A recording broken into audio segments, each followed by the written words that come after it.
So there's no free lunch in economics. Initial phase one, and I'll just describe that phase one a little more. Initially, such policies boost economic performance, GDP growth in the very short run, increases in purchasing power, fixed exchange rates, and lower inflation. Overvalued exchange rate, stronger currency means more consumer purchasing power to buy imported goods, exported goods more expensive to other countries. Like, that is actually happening to us with the China dilemma.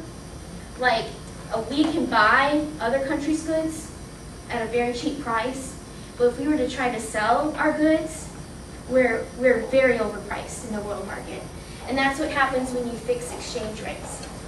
This perpetuates cycles of economic populism as positive economic results are felt quickly. In the medium phase, they create economic problems such as public deficits which fuel inflation. Inflation, mega and hyperinflation seriously damage the economy. They hurt the people the most. And I want to stress that because when you do all that in America, who do you see hurting? Do you see the people owning the corporations hurting? Nope. Depends which definition I heard. Do you see the, like people economically hurting? Like in Guatemala, Yeah. Peru. Nicaragua. It's the people that are hurting. And why are they hurting? Because their dollar was completely destroyed. It doesn't matter how many programs you have. If your dollar doesn't mean anything. Overvalued fixed exchange rates, which hurts exports and thus ability to generate foreign exchange. And this is a little bit about price controls, and I want to show it to you. This is why price controls don't work.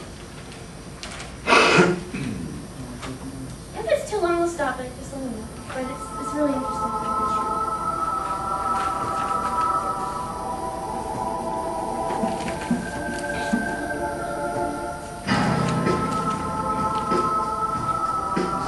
That was very good voice. Do you know why price controls don't work?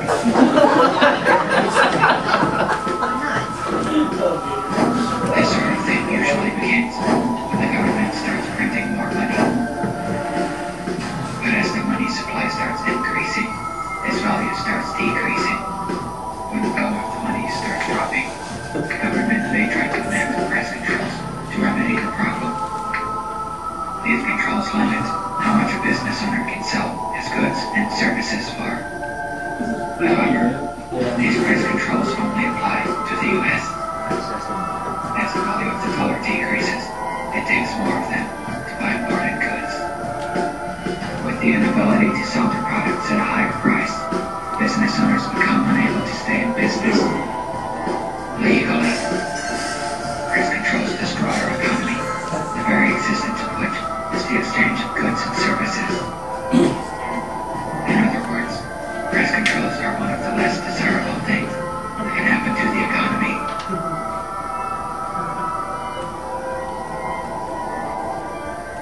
Okay.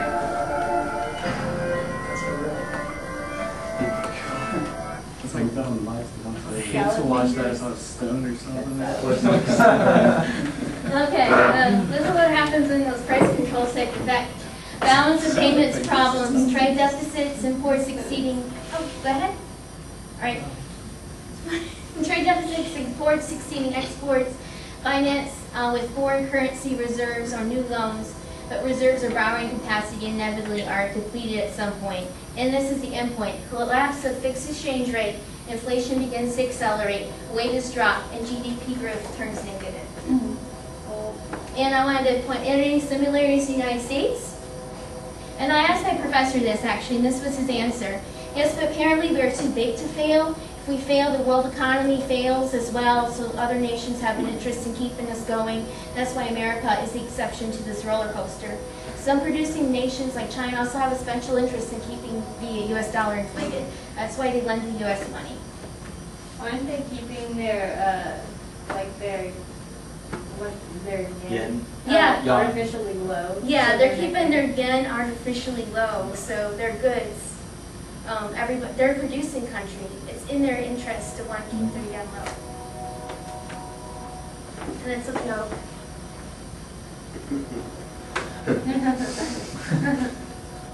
Okay, classical populists, this is just generally what populists do. Distributed gains from growth amongst politically enfranchised political labor unions and middle classes. It's generally the middle classes. Ignores the poor and those in an informal sector like the self-employed. Thus, such policies are not truly redistributive. Favors urban middle class, ignores rural class population. Populist claims to serve all the people. It's false. The rich are ignored, the very poor and the self-employed are also ignored. Okay, how economic populism perpetuates poverty. It fuels inflation by generating economic instability, giving uncertainty about the future. People don't make investments because they don't know where their money's going. As soon as a man saves something that you save, it's deflated. It cripples people. And this is a little video about Bolivia in the 1980s. It's not the most interesting one, but it does really give an overview of what happens. And it's almost over, so thank you for bearing with me.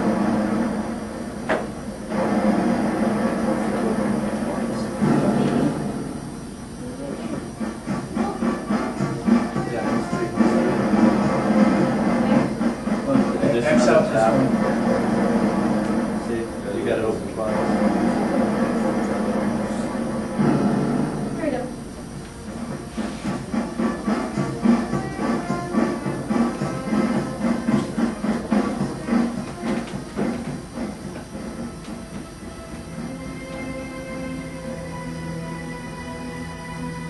One of the poorest countries in Latin America, and with a history of 189 military coups, Bolivia was also one of the most unstable. When I was going to college in Texas, first question you'd be asked is, who's the president of Bolivia this week? Second question down the road was, you're from Bolivia. Ah, Bolivia. What's the inflation rate in Bolivia this week? Because we had galloping hyperinflation that destroyed our economic base. We found that Bolivia was the seventh highest inflation in the history of man. 23,500%. Prices increased by the hour.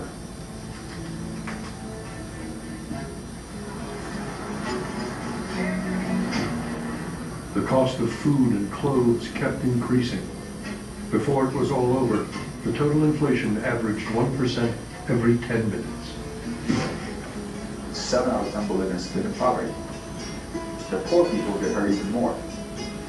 They see their pockets be eaten away by inflation that is galloping around. It's like a tiger. Hyperinflation, if you don't kill it, then you only have one bullet.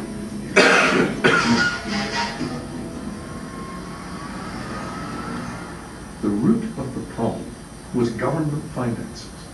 The government was spending 30 times more than it received in taxes.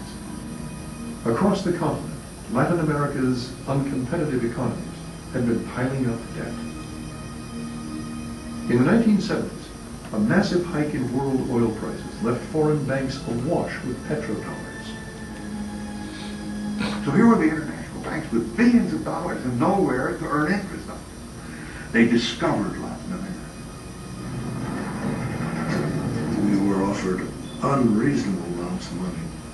These banks, who are very unwise in their lending policy, came to the happy conclusion that countries don't go broke. It's true, but sometimes they don't pay. Guess what?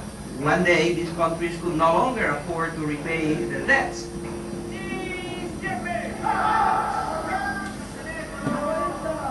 In 1982, a financial crisis in Mexico triggered a chain reaction that caused the 1980s to be known as Latin America's lost decade.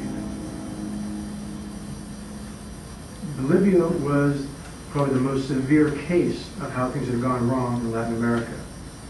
For decades, they just printed money. They collected no taxes. You can't collect taxes, you have to make money up somehow, so you just printed it. Well, it was a basket case. We were considered hopeless. We had help from nobody. We were totally alone. The World Bank had closed its office. the IMF had pulled out its representative, and the American government and other friendly nations wouldn't have answered the telephone.